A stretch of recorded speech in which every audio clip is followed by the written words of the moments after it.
Step by step watermelon বা তরমুজ আঁকার কৌশল আপনাদেরকে আমি দেখাবো। প্রথমে একটি সোজা দাগ দিতে হবে।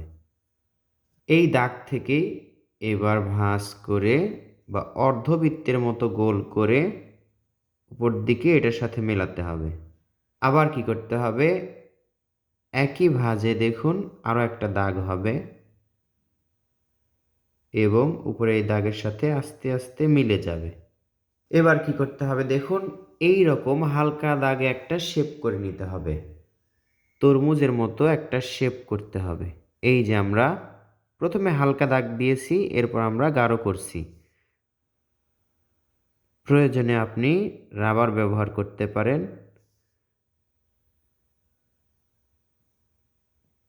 এবার এর মাথায় বোটা আঁকতে হবে,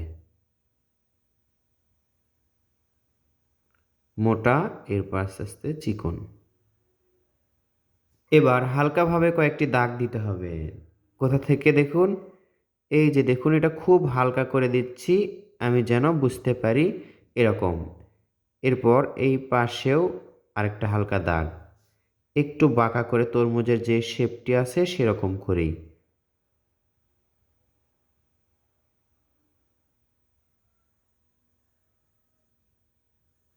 চারটি দাগ দিলাম। এবার কি করব দেখুন, এখান থেকে ঢেউ ঢেউ করে এই দাগের ওপর দিয়ে একটা দাগ নিচের দিকে নিয়ে আসব। আবার দেখুন, এই দাগ থেকেই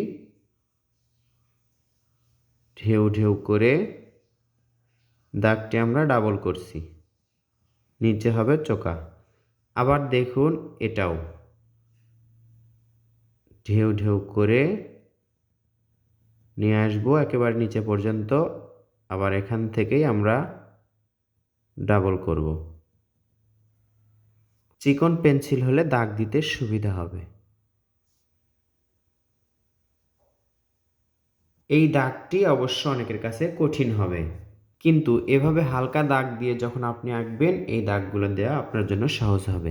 এবার দেখুন, তরমুজের বিচি এগুলো উপর দিকে একটু ঘন হবে, নিচের দিকে হালকা হবে। উপরে যেরকম দিবেন নিচে তার থেকে হালকা হবে, খুব কম।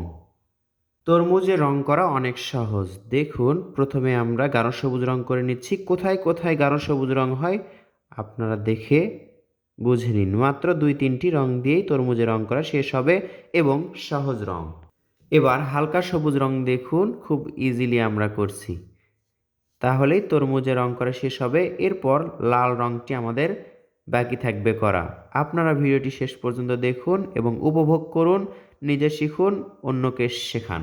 রং করার পর এভাবে যদি আউটলাইন দেন তাহলে দেখতে সুন্দর লাগবে। এরপর দেখুন, এই তরমুজের ফালাতে আমরা কিভাবে রং করব।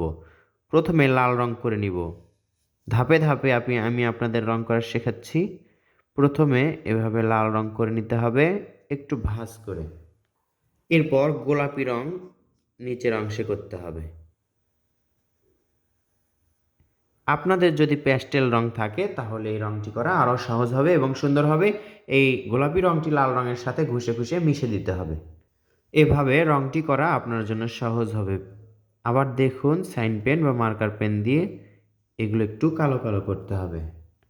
তো বন্ধুরা, আশা করছি ভিডিওটির মাধ্যমে আপনাদেরকে শেখাতে পারলাম তরমুজ কিভাবে আঁকতে হয় এবং রং করতে হয়।